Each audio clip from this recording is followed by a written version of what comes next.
Muito bem, está começando mais uma incrível aula de Mr. Speak English aqui no YouTube, todos os dias às 2 horas da tarde, ensinando inglês de graça até que você saia do básico. Essa é a nossa proposta inicial de curso aqui. Acho que está indo muito bem, estou vendo que vocês estão participando aí. Peço desculpas, eu sequelei, pessoal, eu errei a ordem das aulas. Na verdade, ontem, terça-feira, era drilling. Hoje, quarta-feira, data estelar de 29 de abril de 2026, uma nublada quarta-feira de mudanças de tempos, que seria a leitura. Então, nós vamos inverter. Hoje é um exercício de drilling.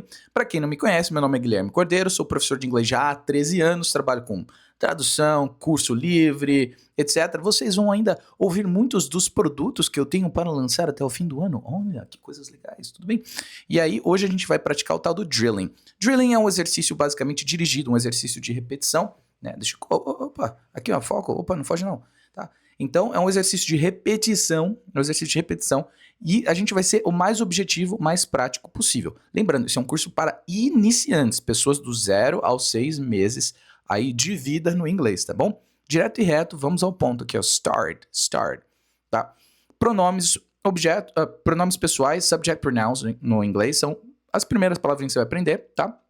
Vai ver a imagenzinha aqui e vai repetir, they, he or she, né? Suponho aqui que, pelo cabelo, she, né? She. Ó, nós vamos aprender hoje um tal de modal verb, verbo modal. O verbo modal do inglês é essa palavrinha que vai aparecer antes do verbo principal, não vai ser conjugada. Não, você não vai mudar, não vai botar um S, não vai, né? Ela não vai ser conjugada nesse sentido, né? Na terceira pessoa do singular. E o verbo que vem depois também você não conjuga. Então, esse can aqui tá dando ideia de habilidade. Tá dando ideia de algo que a pessoa consegue, tem a capacidade de fazer, tá? Então, o verbo tocar, o verbo executar, brincar no inglês é o play. No inglês é o play. O verbo play, né?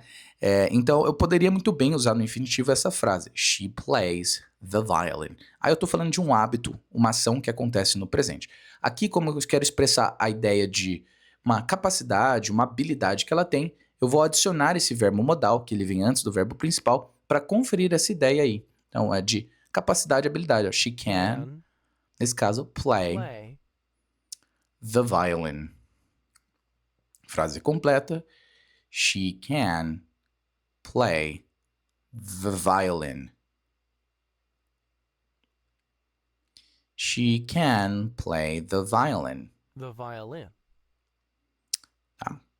Violin or violin, tá? Adult and adult. Às vezes vai mudar o word stress um pouquinho também. Start. Opa, tá no plural, hein? Então, ó, frogs. Tem um Szinho aqui depois do substantivo, tá no plural. Frogs. Tá. Aí pode ser... Aqui, provavelmente está relacionado à imagem do computador. Então, tá falando de uma habilidade que os sapos provavelmente não têm, então tá na negativa, né? Não traduz can para poder, cuidado, tá? Porque os modal verbs, can, could, should, would, may, might, must...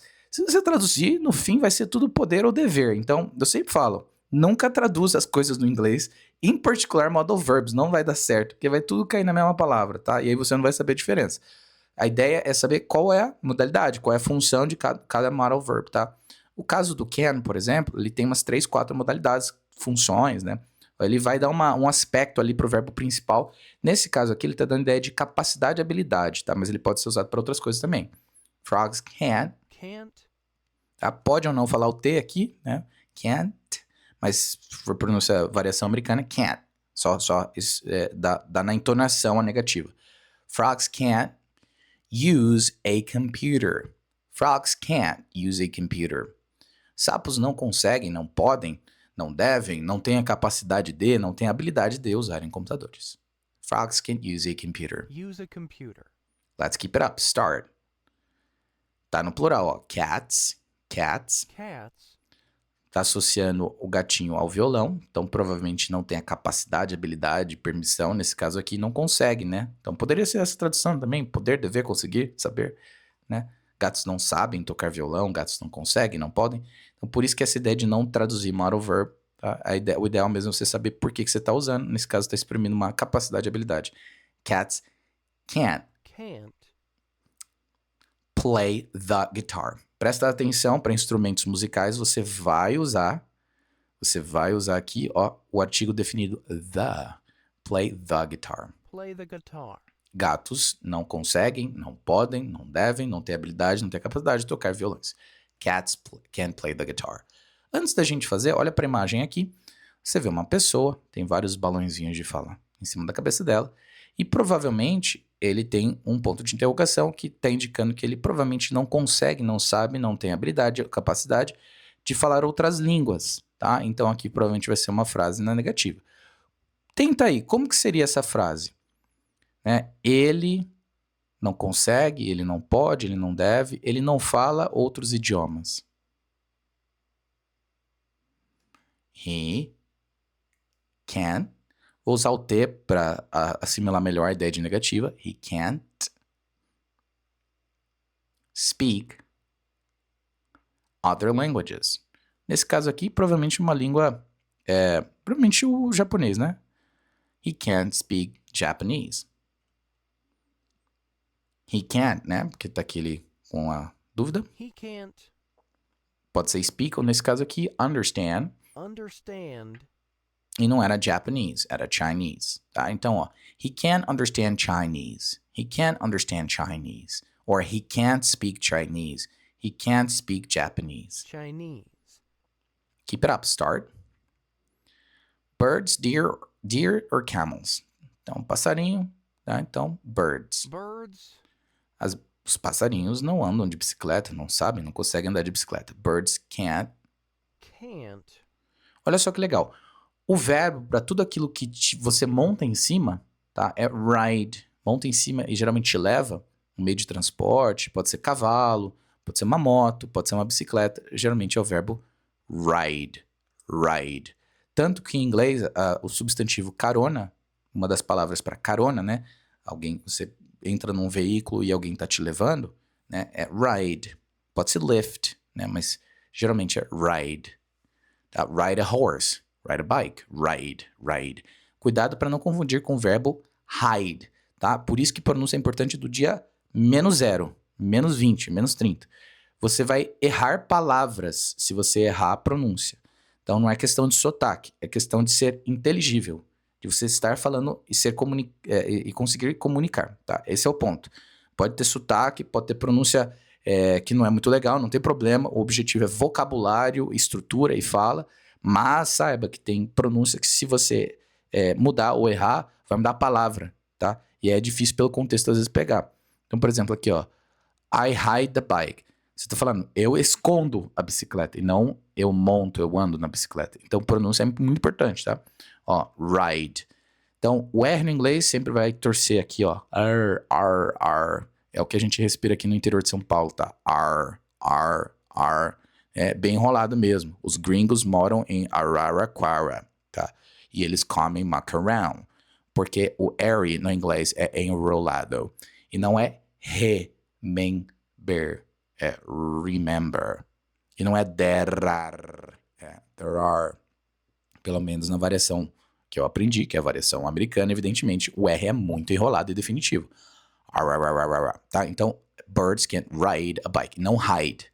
Hide é outro verbo. Ride A bike. Let's keep it up here. He can't understand Chinese. Vai e repete. He can't understand Chinese. Frogs can't use a computer. Frogs can't use a computer. Cats can't play the guitar. Cats can play the guitar. She can play the violin. She can play the violin. Birds can't ride a bike. Birds can ride a bike. Round 2. Let's keep it up. Faster now. Start. She can climb. Ó, o verbo subir, tá? Letra B depois da letra M geralmente não pronuncia. Então não é climb, é climb. Nem fala o B, tá? Climb. Viu? Ele nem falou, né? She can climb a tree. Ela consegue escalar, subir uma árvore. A tree.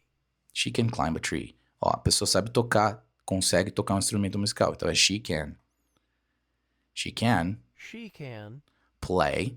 Instrumento musical, você vai colocar o artigo indefinido the. Play. She can play the trumpet. Start. Ó, o cavalo está pulando, saltando. Horses, Horses nesse caso eles conseguem, né? Então tem habilidade, tem capacidade. Horses can can jump. jump. Start. Ducks Ducks can can swim. Os patos pateiam. Os pássaros passareiam, né? É a natureza deles, eles sabem nadar, foram feitos para isso. Então, daí que você vai usar essa ideia de can. Tá muito relacionado a competência, habilidade, capacidade, habilidade. Algo que você sabe, consegue fazer. Tá? Por isso que não traduz. Pode. Né? Não é uma boa ideia traduzir moral verbs. Ducks can swim. M no inglês bilabial, sempre toca os lábios. Swim. Swim. Tá? Swim. swim.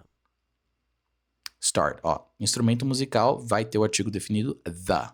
Ela toca o piano. No sentido que ela tem habilidade e capacidade. She can play the piano. Se fosse só o verbo play na terceira pessoa do singular, eu conjugo. She plays the piano. She plays the piano.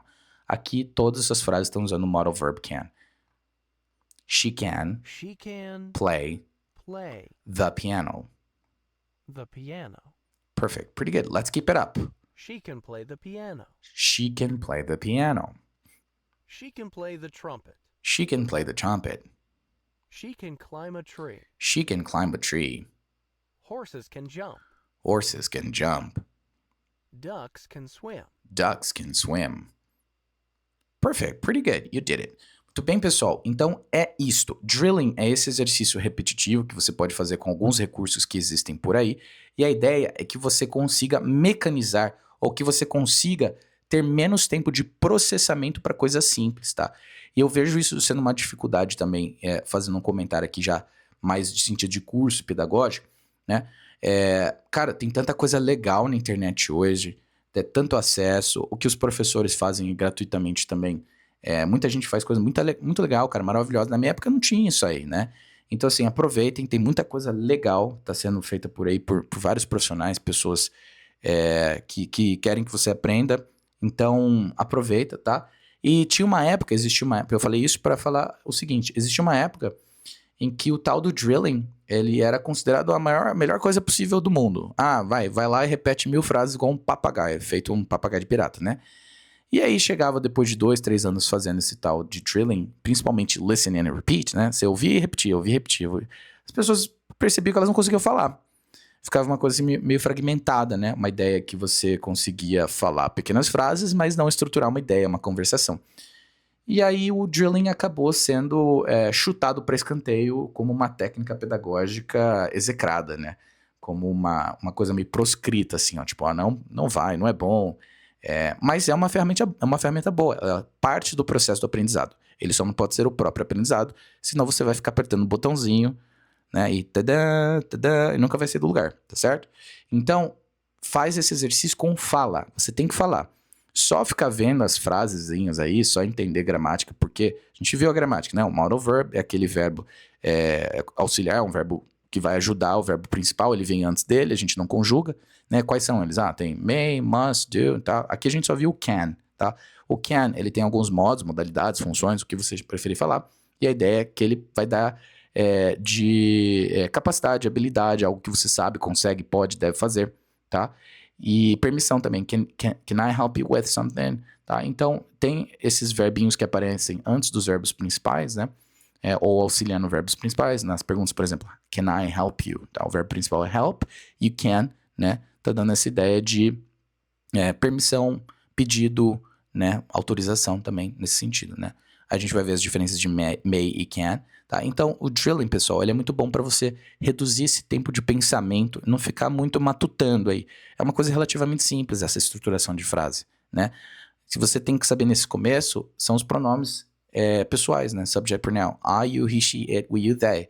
São 8 palavras, 2 vai repetir, porque é you, no inglês é você e vocês. E aí só vai mudar para terceira pessoa singular, he, she, it. Tá? Eu costumo dizer que o inglês é a língua mais fácil do mundo. Se for conjugar verbos no inglês, no português, vai ter umas 28 variações. No francês tem mais, tem um subjuntivo lá, tem 30 e poucas variações de conjugar verbo. O inglês tem 2, pessoal. Não tem como, só tem 2. É muito fácil. A língua é muito fácil em si. relativamente simples. Por isso que você tem que mecanizar essa parte inicial básica e não ficar construindo castelos, não. É prático, tá? É bem rápido. Não perde tempo aí matutando muito, não. Começo aprende os sons principais, né? As fonéticas básicas aí, A, B, C e tal. Sons de vogais, né?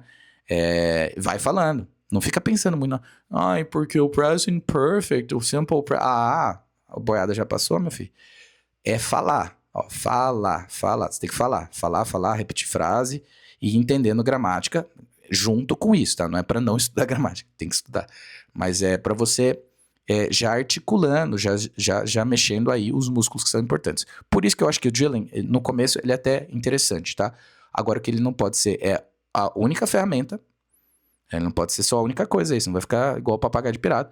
E também, ele não pode ser o caminho do aprendizado. Ele é uma das coisas, e eu acho que ele é muito útil no começo, principalmente para, ao invés de você pegar aquela regrinha escrita, sabe? De colocar no caderninho, preencha a lacuna, completa o exercício.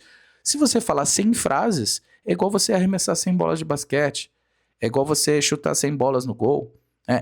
Esse treino consistente, né? Essa é a melhor comparação, né? Alguém vai jogar um esporte aí, ou vai na academia. Gente, vocês ficam pensando como é que pega direitinho no halter, né? O halter... Não, pera. Esse halter, ele é feito de concreto e revestido em borracha vulcanizada. Não, é um halter, é um peso. Você pega e levanta. E é isso no inglês. Não fica viajando na goiaba aí, pensando 1000 coisas sobre a dificuldade na língua. Só repete, cara. E aí você vai pegando, né? Vai pegando algumas regrinhas ao longo do caminho, vai estudando e vai estruturando. Não é pra fazer solto, né? São dirigidos. Nesse caso aqui, é muito simples, ó. A gente tá vendo sujeito, né? Então, I, you, he, she, it, ou o substantivo, por exemplo, birds e coisas assim do gênero, tá? Então é bem estruturadinho. Repete, é muito bom repetir nesse começo e vai dar tudo certo, ok? See you guys later. Então nos vemos numa próxima aula. Salvo engano, quinta-feira, assim, recursos, tá? A gente vai explorar algumas formas de aprender inglês, mas o drilling é essa ideia. Então o que vocês têm que mecanizar? Os pronomes pessoais, I, you, he, she, it, e essas frasezinhas. Nos vemos numa próxima. Já sabe aquela botãozaiada, nem sei como que fala essa palavra, esse controle aí central do YouTube, já se inscreve, dá like, manda pra tio, primo, cachorro e tudo mais. E vamos que vamos. Até a próxima. See you later, Mr. Speak English says farewell.